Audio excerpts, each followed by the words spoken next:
हो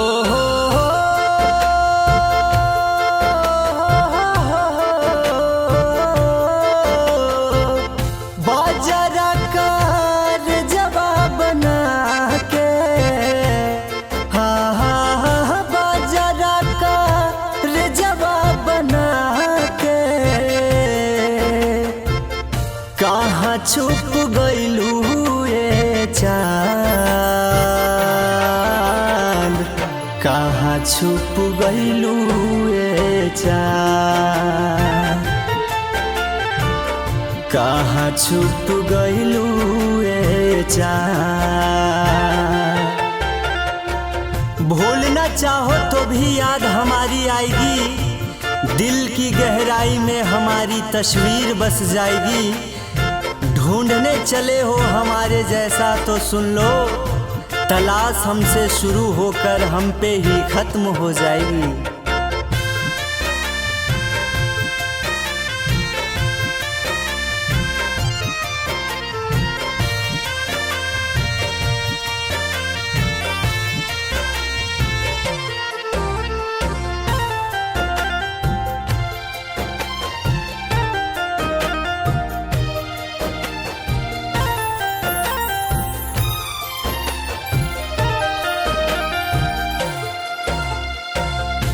तोहरा बिना हम जीना ही पवानी, ऐसन सुरतिया के जाम हम पियानी।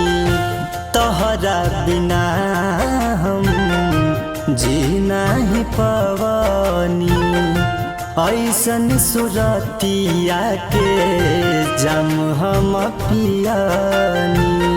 लागत गले में डाली फान, कहाँ छुप गइलू ये चाँद,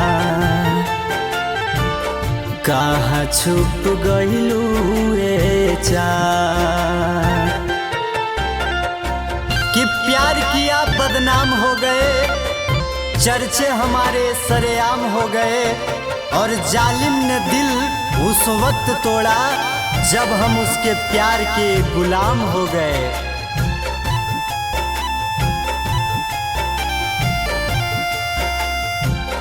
गोरे गोरे गालावा पा सुनो रे गोतिलावा, कैलू बेवफाई चान तोर दिहलू दिलावा। गोरे गोरे गलावा पा सुनो रे गोतिलावा, कैलू बेवफाई चान तोड़ दिहलू दिलावा। घुट घुट के निकले अब परान, कहाँ छुप गइलू ये चाँद, कहाँ छुप गइलू ये चाँद।